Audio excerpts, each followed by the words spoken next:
Suspicious Minds, Surrealism in the 21st Century, which will be on view from August 23rd, 2010 to February 6, 2011, is on the subject surrealism, of course, in the 20th century. Surrealism was an artistic movement that began in Europe after World War I in reaction to the insanity and the brutality of that conflict. And surreal means above real.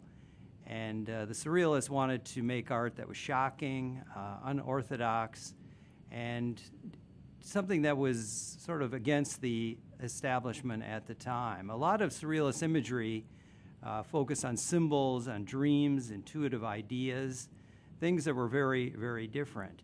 The movement surrealism, a lot of experts feel that it ended officially as a movement in 1966 when the leader, its original leader, Andre Breton, died. But surrealism as a philosophy or as a feeling seems to have lived on into the 21st century, and many artists have or continue to be influenced by surrealism. This particular exhibition is looking at surrealism today, pretty much today in the 21st century, and how it has, as I mentioned, continued to influence artists in all different aspects. One of the questions I get is what makes a surrealist photo any different or harder to look at than any other photograph? And my response to that is that first, you would approach a surrealist photograph the same way you would approach any other photograph, an abstract photo, a street photo, a portrait, or a still life.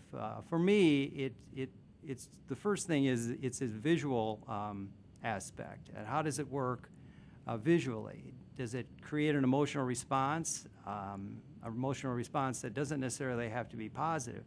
A good photograph will always create some kind of dialogue. And if it is a negative response, then it's something you will think about, you'll think about days later, and again, you will start to talk about it maybe with friends or other people who have seen it.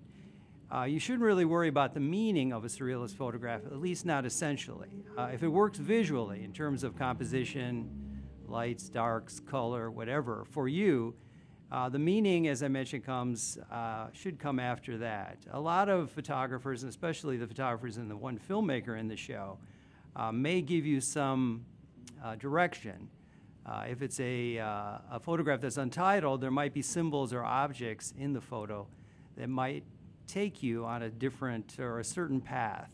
And then, because a lot of the photography is very personal to the photographer themselves, and it might be something about their lives or something that is important to them in terms of life today, the environment, something political.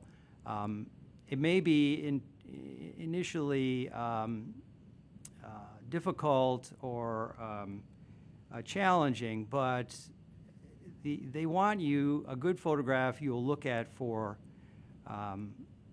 more than, well, you'll look at a good photograph for a while and then have a dialogue with it.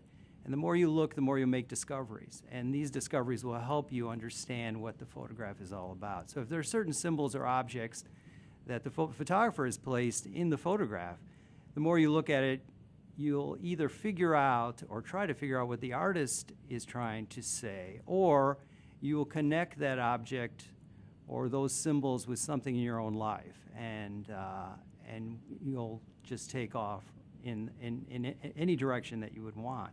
If it does have a title, then the photographer is kind of leading you, as I mentioned, down a certain path, but then that path is something that you have to continue on your own. So there are a lot of things, a lot of these photographs and even the film in the exhibition are challenging in that sense, that it really makes you kind of work a little bit and come up with your own ideas and decisions as to what the images themselves are all about.